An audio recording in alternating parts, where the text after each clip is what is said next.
जय हिंद दोस्तों, आप सभी लोगों का हमारे इस YouTube चैनल में बहुत बहुत स्वागत है। आज आपके सामने मैं एक नए टॉपिक के साथ प्रस्तुत हुआ हूं, जिस टॉपिक का नाम है संधि यानी ज्वाइनिंग। संधि किसी भी प्रतियोगी परीक्षा में 100% है कि जिस परीक्षा में हिंदी के प्रश्न पत्र आते हैं, संधि से संबंधित प्रश्न जरूर आते हैं। और आज हम लोग संधि को समझेंगे बिल्कुल सरल भाषा में, ताकि आपको एकदम आसानी से समझ में आ जाए। तो आइए शुरू करते हैं संधि। संधि को सबसे पहले जानते हैं कि संधि होता क्या है या संधि कहते किसे हैं। तो मैं आपको बताना चाहूंगा कि दो वर्णों या ध्वनियों के संयोग से जो विकार उत्पन्न होते हैं, जो परिवर्तन उत्पन्न होते हैं, उन्हें हम संधि कहते हैं। संधि करते समय कभी कभी एक अक्षर में, कभी कभी दोनों अक्षर में, या कभी कभी दो अक्षरों के स्थान पे तीसरा अक्षर बन जाता है, उन्हें हम संधि कहते हैं। संधि पद्धति शब्द का निर्माण भी करती है। जैसे विद्यालय, विद्या चमक आलय विद्यालय, सुरेंद्र सुर धन इंद्र सुरेंद्र, पुष्पावली पुष्प धन अवली पुष्पावली आदि। इससे पहले चलिए हम लोग जानते हैं, इन शब्दों को करने से पहले हम सबसे पहले जानेंगे कि संधि के प्रकार कितने होते हैं। तो आइए हम लोग जानते हैं कि संधि के कितने प्रकार होते हैं। तो फिर से एक बार संधि का परिभाषा आप सुन लीजिए। दो वर्णों या ध्वनियों के संयोग से जो विकार उत्पन्न होते हैं, उन्हें हम संधि कहते हैं। संधि मुख्यतः 3 प्रकार की है। आइए देखते हैं कौन कौन से। तो जो पहला है, इसे हम लोग कहते हैं स्वर संधि। क्या कहते हैं दोस्तों? स्वर संधि। स्वर संधि। दूसरा जिसे हम लोग कहते हैं व्यंजन संधि। व्यंजन संधि। और तीसरा जो संधि होता है, जिसे हम लोग कहते हैं विसर्ग संधि। विसर्ग संधि। ठीक है दोस्तों, ये 3 संधि होते हैं, याद रख लीजिए। स्वर संधि, व्यंजन संधि और विसर्ग संधि। ठीक है, पहले मैं इन सबों के बारे में आपको थोड़ा थोड़ा बता दूं, उसके बाद मैं सभी भाग को आपको एकदम अच्छे से परिभाषित करूंगा, एक एक शब्द को लेके उदाहरण से। तो सबसे पहले स्वर संधि के बारे में जानते हैं कि स्वर संधि क्या होती है। स्वर संधि यानी जहां पे स्वर के साथ स्वर का मेल हो और उससे जो विकार उत्पन्न होते हो, उन्हें हम लोग स्वर संधि कहते हैं। ठीक है, स्वर के साथ स्वर का जब मेल होता है, वहां पे जो विकार उत्पन्न होते हैं, उसे हम लोग स्वर संधि कहते हैं। जैसे कविच्छा, कवि धन इच्छा, यानी यहाँ पे ई धन ई के योग से ई का निर्माण हो रहा है, इसलिए यह स्वर संधि के अंतर्गत आता है। इसके बाद व्यंजन संधि किसे कहते हैं? तो जहां पे स्वर के साथ व्यंजन का या व्यंजन के साथ व्यंजन के संयोग से जो विकार उत्पन्न होते हैं, उन्हें हम लोग व्यंजन संधि कहते हैं। जैसे दिगंबर, दिक धन अम्बर, दिगंबर। उसके बाद बात करेंगे दोस्तों विसर्ग संधि की। तो विसर्ग संधि का प्रयोग संस्कृत को छोड़कर दुनिया के अन्य किसी भाषा में नहीं होता है। हिंदी में इसका प्रयोग 9 के बराबर होता है, लेकिन होता है। जैसे निसंदेह, निधन संदेह। ठीक है, सभी को मैं बारी बारी उदाहरण आपको बताऊंगा। आइए सबसे पहले जानते हैं स्वर संधि। तो स्वर संधि को जानने से पहले मैं बता दूं कि इनके 5 भाग होते हैं। स्वर संधि के 5 भेद हैं: दीर्घ संधि, गुण संधि, वृद्धि संधि, यण संधि और अयादि संधि। तो आइए जानते हैं सबसे पहले हम स्वर संधि के बारे में। आइए स्वर संधि के इन 5 संधियों के बारे में एक छोटा सा विश्लेषण कर लें। उसके बाद सभी संधियों को मैं आपको उदाहरण सहित बहुत ही अच्छे से परिभाषित करूंगा। पहले ये आप समझ लीजिए, क्योंकि जब मैं पूरा संधि पढ़ा लूंगा तो आपको इतने से में ही आपका पूरा टॉपिक जो है कि क्लियर हो जाएगा। तो देखिए सबसे पहले दीर्घ संधि। देखिए स्वर संधि के मैंने आपको 5 भेद बताए थे: दीर्घ, गुण, वृद्धि, यण और अयादि संधि। सबसे पहले दीर्घ संधि को देखते हैं। तो दीर्घ संधि में यानी जिस शब्द के अंतर्गत मध्य में हमें ये ध्वनियां मिले, आ, बड़ी ई, बड़ा ऊ या री। यानी दीर्घ की ये जो ध्वनियां हैं, ये हमें जिन शब्द के मध्य में मिले उन्हें हम दीर्घ संधि के अंतर्गत रखते हैं, जो कि मैं आपको अभी उदाहरण सहित बताता हूं एकदम अच्छे से। उसके बाद इसको देख लीजिए, गुण संधि, यानी ए, ओ और अर, जिन शब्द के मध्य में ये ध्वनियां हमें मिले उन्हें हम गुण संधि के अंतर्गत रखते हैं। वृद्धि संधि, अय और औ, यह ध्वनियां जिन शब्दों के मध्य में हमें प्राप्त हो उन्हें हम वृद्धि संधि के अंतर्गत रखते हैं। उसके बाद यण संधि, यण संधि के अंतर्गत य, व, र, यह ध्वनियां हमें शब्द के मध्य में मिलती है। मैं ये भी बताऊंगा कि शब्द के मध्य में कैसे मिलती है, आपको कैसे पकड़ना है, ठीक है। अयादि संधि, जिसमें अय, आय, औ, आव जैसी ध्वनियां शब्द के हमें मध्य में प्राप्त होती हैं, उन्हें हम अयादि संधि के अंतर्गत रखते हैं। पूरी संधि पढ़ने के बाद आपको स्वर संधि के अंतर्गत केवल इतनी चीजों को बस देख लेना है, फिर सारा संधि आपको एकदम याद हो जाएगा जब आप पूरी संधि, मेरी पूरी वीडियो को आप देख लेंगे, ठीक है। तो एक बार देख लीजिए, दीर्घ संधि का, गुण संधि के, वृद्धि संधि, यण संधि और अयादि संधि की ध्वनियों के बारे में देख लीजिए कि कौन सी ध्वनि आएगी तो कौन सी संधि होगी, ठीक है। आइए अब सबसे पहले मैं आपको उदाहरण सहित बताता हूं कि दीर्घ संधि क्या होती है, उसको एकदम अच्छे से परिभाषित मैं आपको करके समझा देता हूं। दीर्घ संधि, दीर्घ संधि के अंतर्गत जब भी हम ह्रस्व स्वर और दीर्घ स्वर के मेल से जब दीर्घ स्वर उत्पन्न हो, या दीर्घ स्वर और दीर्घ स्वर के मेल से जब दीर्घ स्वर उत्पन्न हो, तो उसे हम दीर्घ संधि के अंतर्गत रखते हैं। जैसे देखिए, अ ये ह्रस्व स्वर में है, अ ये भी ह्रस्व स्वर में, यानी दो ह्रस्व स्वर के योग से दीर्घ स्वर का निर्माण हो, वहां पे दीर्घ संधि होता है। जैसे देख लीजिए, अ धन अ के योग से आ का निर्माण होता है। जैसे पुष्प धन अवली, देखिए इसको पढ़िएगा तो पुष्पा, यानी आ शब्द जो ध्वनि है, आ जो ध्वनि है वो यहाँ पे आ रही है। यानी इससे भी आप पकड़ सकते हैं कि कौन सी संधि के अंतर्गत हम इस शब्द को पढ़ रहे हैं। तो पुष्प आवली, आ शब्द का यानी कि चाव है, यानी ध्वनि जो है आ शब्द का है, और आ ध्वनि किस संधि के अंतर्गत आती है, तो स्वर संधि के दीर्घ संधि के अंतर्गत आती है, ठीक है। पुष्प, देखिए अ जमा अ, पुष्प, अ जमा अ के योग से जब ये मिला, जिसका मेल हुआ, तो ये विकार क्या उत्पन्न किया, आ, क्या उत्पन्न किया, आ, तो हो गया पुष्पावली। पुष्प धन अवली, यानी जब इन दोनों का मेल हुआ, जो विकार उत्पन्न हुआ आ में हुआ, यानी दीर्घ संधि हुआ, तो इसलिए ये दीर्घ संधि है। अ धन आ, हिम धन आलय, हिम अ जमा आ। अब ह्रस्व स्वर और दीर्घ स्वर के मेल से दीर्घ स्वर का ही निर्माण होता है, यानी दीर्घ संधि का निर्माण होता है। हिमालय, हिमालय, हिमालय, देखिए शब्दों को भी पकड़ के आप जान सकते हैं कि यह संधि कौन सी है, बहुत आसान है। हिमालय, इसमें आ ध्वनि का जो खिंचाव है वो बता रहा है कि दीर्घ संधि का एक उदाहरण है। विद्यालय, यानी आ धन आ योग से, यानी दोनों दीर्घ संधि का ही निर्माण करेंगे, तो विद्यालय।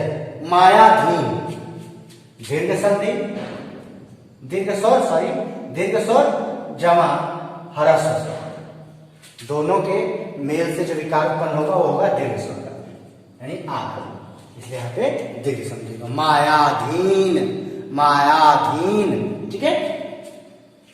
कविच्छा,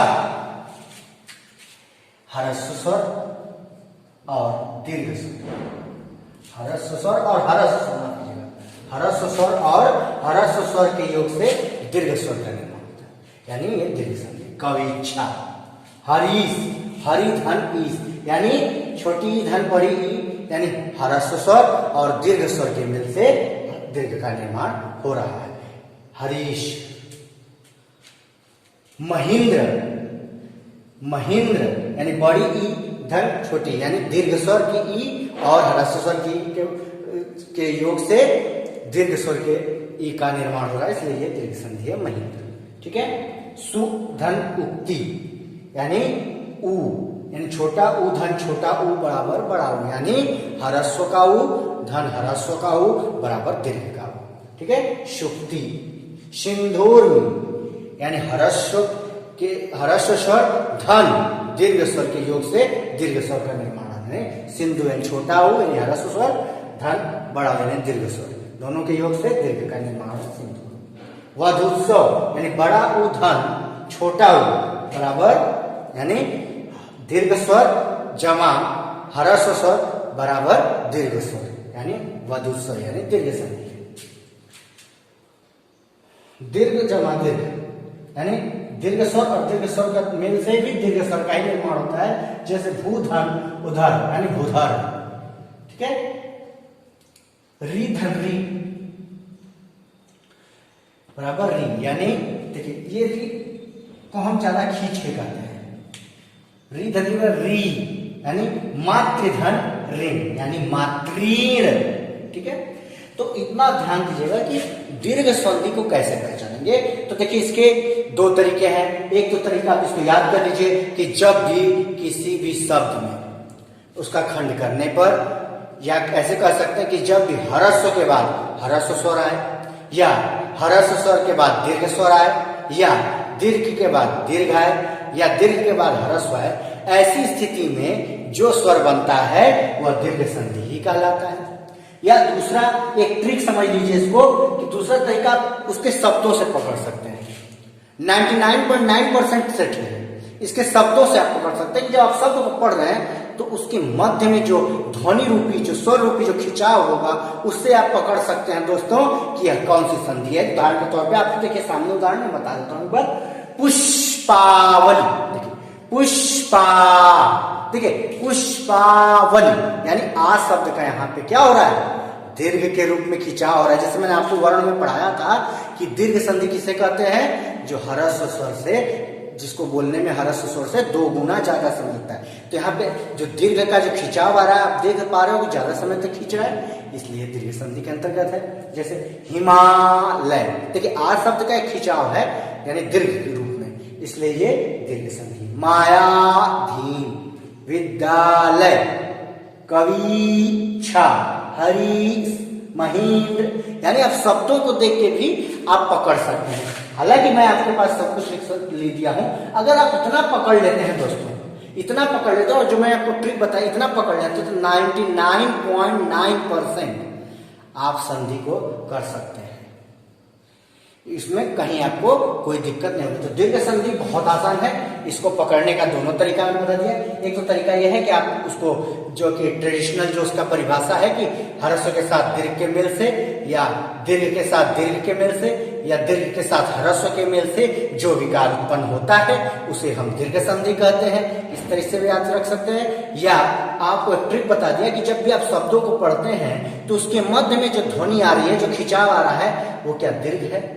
अगर दीर्घ है तो दीर्घ संधि के अंतर्गत आएगा। तो ये आपका दीर्घ संधि है, इसको एक बार देख लीजिए और दिमाग में आसानी से बैठा लीजिए। आइए अब देखते हैं हम लोग गुण संधि क्या होता है।